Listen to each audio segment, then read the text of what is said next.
your nose in it. I'm authentic, real name, no gimmicks, no game, no scrimmage. I ain't playing with you niggas. Everyone, it's the Nation of Podcation Daily Podcast. I'm O'Shea. Make sure you guys hit that like and subscribe button. Longtime manager of Blueface and the Game, Wack 100, and Charleston White, famous YouTube interviewee, start getting into a heated conversation going back and forth about street politics in LA, start talking about gangs, start talking about how Suge Knight got scared, and that's the reason why he got locked up, because he didn't want to catch that fade from, you know, the guy that he allegedly ran over in the car. And as we all know, Wack 100, there's been a lot of folks out here that talk about Wack 100, talking about he was Suge Knight's driver and all of that stuff. I don't know how true that was. I know he was around. He may have driven Suge Knight, you know, a little bit, but at the same time, Wack 100's always had his own businesses. Once he got out of jail, he had his trucking company. He had some other little things going on, and that's when he came around Death Row, was when Suge Knight, when Death Row was on the decline, and I'm talking about the super decline. I'm talking about it was up and then it was down. You feel me? Because once he lost Pac, Snoop, Dre, Daz, Corrupt, Nate Dogg, I mean, once he lost the core of the group, never recovered. He tried to come back with the, you know, the Row, just not Death Row, the Row, when he had, you know, he tried to bring Corrupt back. He had Eastwood, he had Crooked Eye, you know, he had Lisa Left Eye Lopez when she was going off of Nina. All of that, it just didn't work because it wasn't the glory days. It was unable to recreate what was unrecreatable, and so to speak. You know what I'm saying? So these two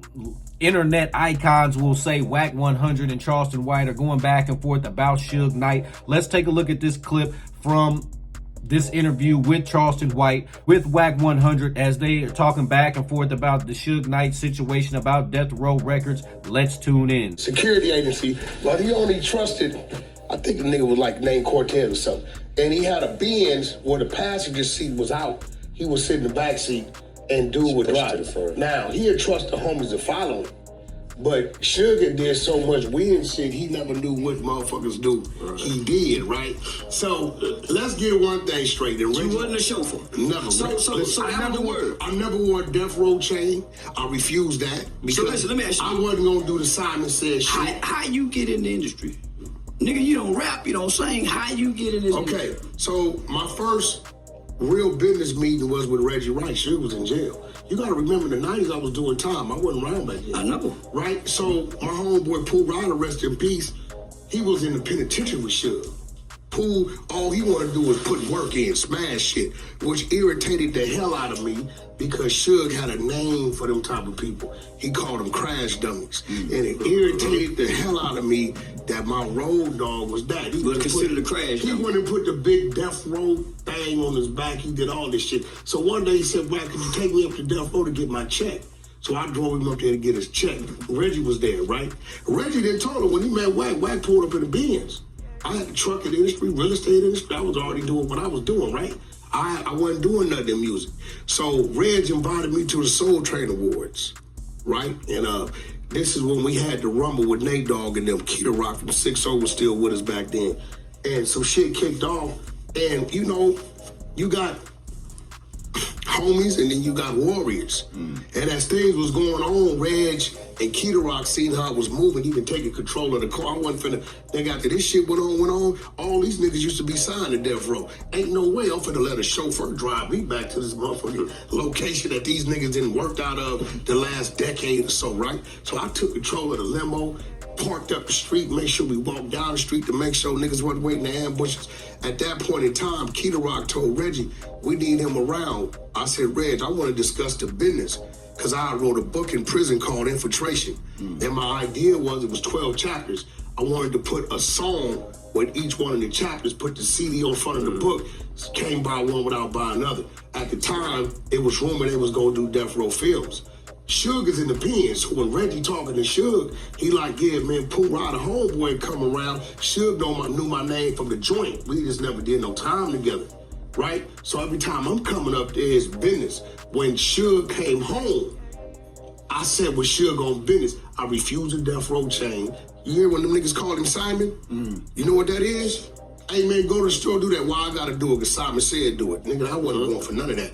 I already had a crib, had a couple cars, had 3 streams of revenue. And them niggas got paid less than minimum wage. He gave them niggas a condo to stay in, 3 at a time, a car to drive under the company name, and $2,500 a month. Them niggas working 18 hours a day, 6 days a week. If you add that shit up, that's close to $3 an hour.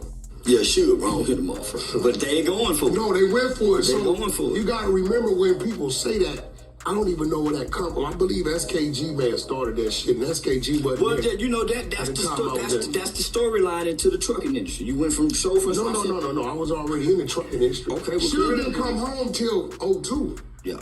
My trucking game started in 99. By the time Suge came home, I had a fleet. I had BMW, Porsche, Audi, Volkswagen, and Range Rover contracts through Wagon and Truckers. I was already doing. Suge could tell you. He asked me one day, man, park that truck. I need you around. I said, I tell you what, you give me $500,000 up front, because I was doing like $250,000 a truck back then. I give you 12 hard months. If don't nothing come with it, I'll go back to what I'm doing. But I'm thinking $500,000, that's 2 years of work. Up front, I get a nigga 12 months for a 2-year hit. This is when I realized Suge was going broke.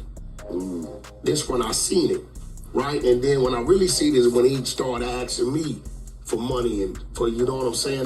Then Death Row shit, Reggie left. That's when I realized the buildings was in Reggie's name. If Reggie wouldn't have been a part of that, that shit would have shut down while he was in there.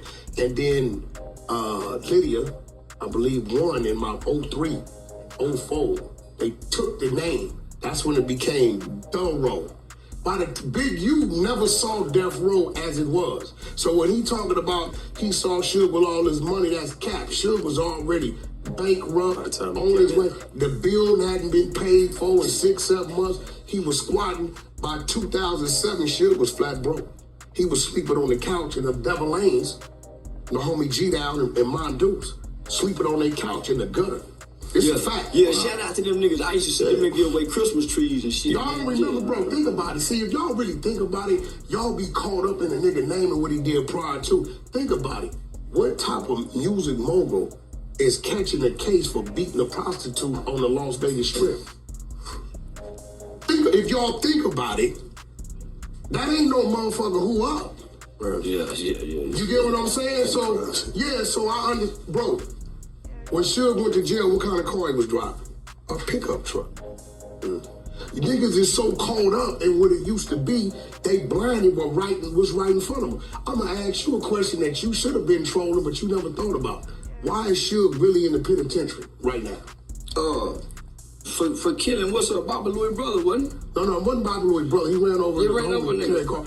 But this real reason was he was scared to fight Bone.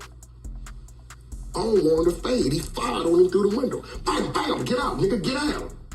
Instead of Suge, what'd he do? Threw the truck in reverse, threw it in drive, threw Bone off, bagged over him, ran over his leg, and then tried to make a run for it. See, this is the world don't want to see it for what it. Suge Knight got 28 years and killed his homie because he was scared to squabble Bone.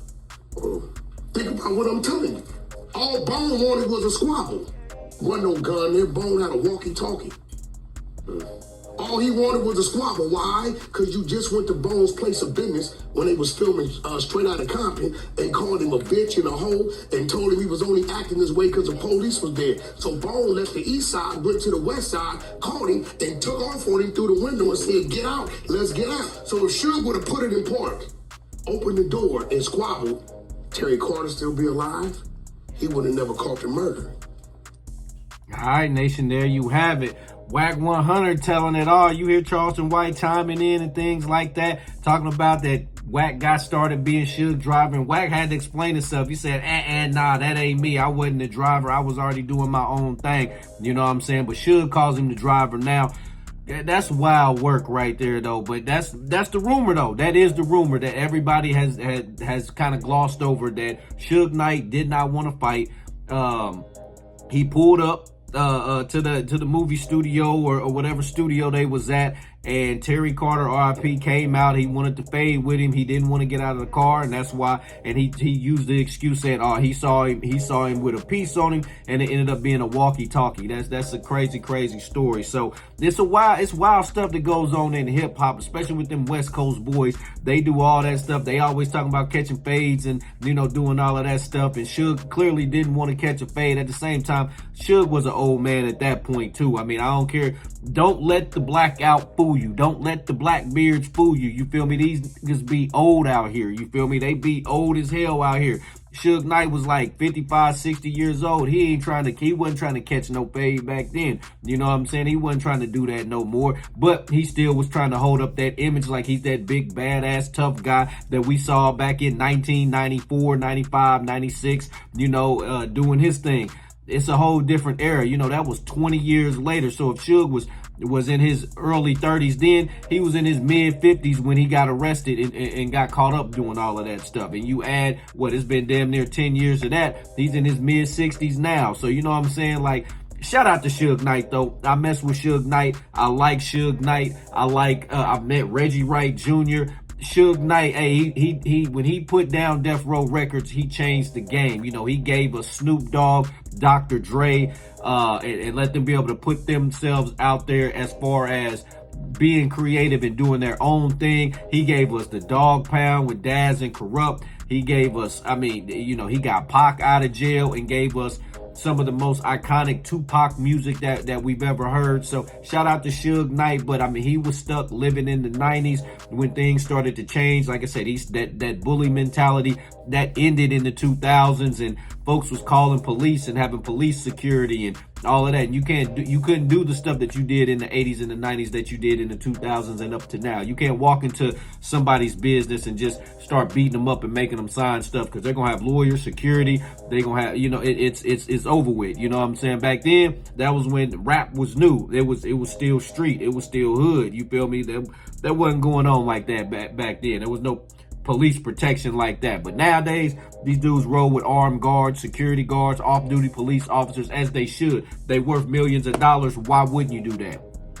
Nation, what do you think about Wack 100? What do you think about Charleston White here? What do you think about them talking about Suge Knight situation? Nation, let me know in the comment section down below. Make sure you guys hit that like and subscribe button on your way out. I'm authentic, real name, no gimmicks, no game, no scrimmage. I ain't playing with you niggas at all.